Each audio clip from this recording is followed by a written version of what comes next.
Hi hello friends, இந்த வீடியோவில் என்ன பார்க்க போகிறோன்னா பூச்செடி களை எடுக்கிறத பற்றி பார்க்க போகிறோம். ஃபுல்லாக மண்டை உடச்சி எடுத்துட்டோம்.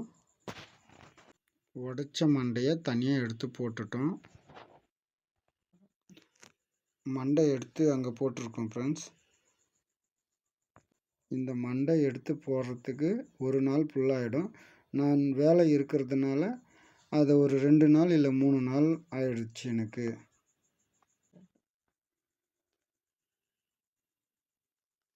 இங்கே பாருங்கள் ஃப்ரெண்ட்ஸ், இந்த மண்டை தான் அதை உடைச்சி போட்டுருக்கோம். இதுக்கப்புறம் களை கொத்தணும். களை கொத்தி ஃபுல்லாக முடிஞ்சிருச்சு. இன்னும் ஒரு பாத்தி தான் இருக்குது. உரம் வைக்கணும். 15 நாளைக்கு ஒரு டைமு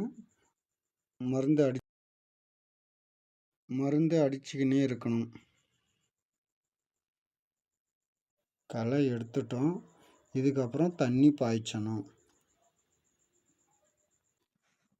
துளிர் விட்டு வரும். இது மாதிரி பண்ணிகிட்டே இருந்தோம்னா மகசூல் நல்லா பெருகி கிடைக்கும். தண்ணி பாய்ச்சறத அடுத்த வீடியோவில் பார்க்கலாம் ஃப்ரெண்ட்ஸ். நம்ம சேனலை ஃபாலோ பண்ணுங்கள், லைக் பண்ணுங்கள், கமெண்ட்ஸ் பண்ணுங்கள், சப்ஸ்கிரைப் பண்ணுங்கள், பெல் ஐக்கானை கிளிக் பண்ணுங்கள். தேங்க்யூ.